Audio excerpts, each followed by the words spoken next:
اللہ ہمارا رب ہے، ثم استقاموا، پھر اس پر استقامت پہ انہوں نے اختیار کی. اب ایسی صورت میں اس کا جو ثمرہ ہے، تتنزل علیہم الملائکہ، پھر اتریں گے ان پر فرشتے. اللہ پاک فرماتا ہے اللہ تخافوا ولا تحزنوا. اب کیسا اطمینان دلا رہے ہوتے ہیں اس کے دل کو کہ خوف نہ کرو کسی قسم کا، نہ تم غمگین ہو جاؤ. اللہ تخافوا ولا تحزنوا وابشروا بالجنت، اور ان کو بشارت دیتے ہیں جنت کی، کنتم توعدون، جس کا تم سے وعدہ کیا گیا ہے.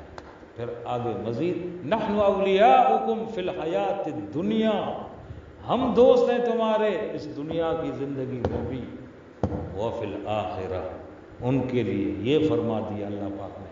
کیسا اقرار ہے رب کا ایسے بندے کے ساتھ، ایسے کھرے سچے بندے کے ساتھ. پھر سچا رب پھر ایسا نبھاتا ہے. بچہ ہاں ڈنڈی ماری لوگوں کو تو بھی وہ جانتا ہے، اور سیدھی مار مارنے والوں کو بھی وہ جانتا ہے، کیونکہ وہ باریک بین ہے. واللہ لطیف بعبادہ، اللہ پاک اپنے بندوں پر باریک بین نگاہ رکھے ہوئے، بہت گہرائی سے، بہت ڈیپ اور کین واچ رکھے ہوئے ہیں اس کی فکر سوچ پر، اس کی فکر سوچ پر. اصل تو یہی ہے نا کہ تیری ذات، تیرا اصل، تیری فکر، تیری سوچ ہے، ورنہ تو باقی سارا گوشت و پوست ہے.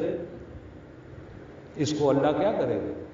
اللہ پاک اس گوشت پوست سے کوئی دلچسپی نہیں ہے، کوئی دلچسپی نہیں ہے. یاد رکھنا، کوئی دھیان ہی نہیں ہے اس گوشت پوست کی طرف. وہ ایک تربیت، وہ ایک پرورشی و نشو و نما کے نظام میں چل رہا ہے، وہ ہے، لیکن خاص نگاہ، جھانک ٹٹول اور اس کے اندر خوب ٹول، وہ تو دل اور سوچ کو کرتا ہے اللہ پاک اس کو انتہائی دلچسپی کے ساتھ، جس کو کہیں اللہ جل شانہ.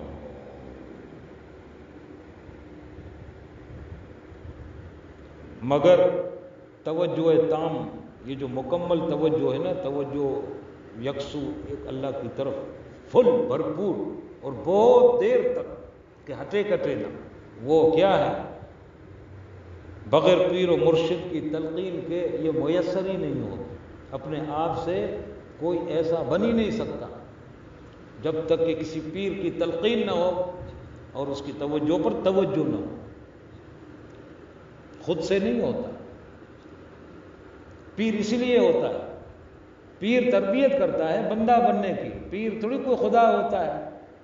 بعض تمہارے سندھی جٹوں نے پیروں کو خدا بنایا ہو، ادھر سائیں ماریو، سائیں ڈنو، سائیں ڈیندو، سائیں. ارے بابا کدھر ہے سائیں؟ خود بڑے سائیں کا محتاج ہے. یہ سائیں اگر تجھے سائیں کا غلام بناتا ہے پھر تو سائیں ہے، نہیں تو کیا سائیں ہے؟ یہ تو حلوے کا بھائی ہے بھائی.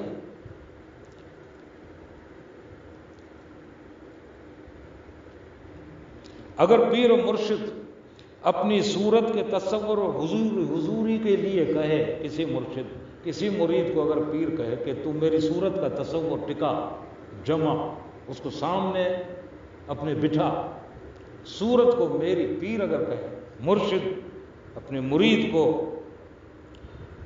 تو اس میں بھی مصلحتیں ہوتی ہیں. مصلحتیں بعض، اس دن ایک شیخ قادری ہیں ہمارا حافظ شاہ صاحب کورنگی والے، انہوں نے مجھ سے پوچھا طریقہ یہ توجہ کا، پیر کی طرف تصور کا کون سا درست ہے؟ بعض کہتے ہیں کہ جی وہ شیخ کی صورت کا تصور کرو، بعض کہتے ہیں نہ جی یہ نہ کرو، یہ درست نہیں ہے. میں نے کہا بالکل ایسا ہے، بعضوں کے لیے درست نہیں ہے، بعضوں کے لیے درست ہے. ان کے لیے درست نہیں ہے جو یہ سمجھتے ہیں کہ پیر کا تصور شرک ہے، تو اس کو تصور کرنا ہی نہیں چاہیے. اتنا نازک معاملہ ہے. اور میں نے کہا اگر اس کو توحید کا امتیاز الگ ہے، بندے اور عبد و معبود کی پہچان الگ سے جانتا ہے، اور مرشد کو اپنے بھی رب کا بندہ جانتا ہے، اور اس کو اپنا رہبر جان کر اس کو اپنے سامنے بٹھا کے، یعنی اس سے مراقبہ سیکھتا، ذکر سیکھتا، ذکر سناتا، یہ تصور. کر دیں، بڑے باریک معاملہ ہے۔ حافظ صاحب سے میں نے کہا اگر وہ یہ کر سکتا ہے تو ٹھیک، نہیں تو ہر ایک کو کہاں مرشد کہے پھرتے ہیں کہ میرا تصور، کبھی نہیں کہتے۔ کبھی اس حلقے میں کتنے برس ہو گئے، کبھی بھی یہ نہیں سنا ہوگا کہ یہ کہا گیا ہو، عاجز نے کبھی یہ کہا ہو کہ ہمارا تصور، نہیں کہہ سکتے، اس لیے کہ نہیں جانتے بھائی کس کوئی عقیدے میں کتنا ضعیف ہے یا کتنا قوی ہے، وہ ہر ایک اپنا خود جانتا ہے کہ ضعف ہے اس کے عقیدے میں یا قوت ہے کتنی۔ ہاں، اس نازک نزاکت کو جو سمجھتا ہے تو پھر ہمارے حضرت کے نے تو اپنی کتاب میں لکھ دیا نا شیخ کے تصور کے بارے میں۔ پھر میں نے حافظ شاہ صاحب سے یہ بھی بات کہی کہ ہمارے اپنی تعلیمات میں تو یہ بھی ہے کہ دل کے آئینے میں ہے تصویر یار، ذرا گردن جھکا لی اور دیکھ لی۔ ایک تو یہ ہے، خصوصاً یہ جو دیوبندیوں میں جو پیری فقیری کا سلسلہ ہے اس میں یہ بہت جو ہے اس کو وہ کرتے ہیں، ڈرتے ہیں اس بات سے کہ بھائی یہ شرک ہے۔ دیوبندیوں، بریلیوں میں نہیں ہے، بریلیوں نے اس میں اس طرز کو لیا ہے قدیم۔ حضرت مجدد علی ثانی رحمۃ اللہ علیہ اس طریقے کو پسند فرمایا، لیکن ابھی دیوبندیوں کے مزاج کو دیکھتے ہوئے ہماری یہ تعلیمات تو عام ہیں، اس لیے ہم یہ تول کر بولتے ہیں کہ اگر آپ جس کو شرک سمجھتے تو مت کرو تصور شیخ کا، پھر بلے اپنی محنت پر زور لگاؤ، ہاں نا، پھر محنت وہ تو محبت ہے۔ اگر محبت ہے تو محبوب ہے نا، کہ کہتے ہیں نا کہ دل کے آئینے میں ہے تصویر یار، وہ اور لوگ ہیں اہل حب، وہ اور۔ اب اس کو ہر ایک اپنے طور سے اپنے طور اپنی چھننی میں چھن کے اس کو دیکھے اور جس طرح سمجھے اختیار کر سکتا ہے کرے۔ ہم نے واضح کر دیا بات کو، کل کو یہ نہیں کہ واہ شرک جو ڈس تھو دے ایسا کوئی الزام نہیں لگائے گا انشاءاللہ،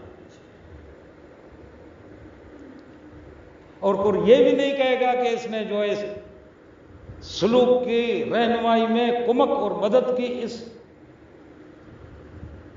راز کو، اس فن کو ہمیں بتایا نہیں، یہ بھی گلا کوئی نہیں کرے گا، دری بری۔ سبحان ربک رب العزت عما یصفون وسلام علی المرسلین والحمد للہ رب العالمین۔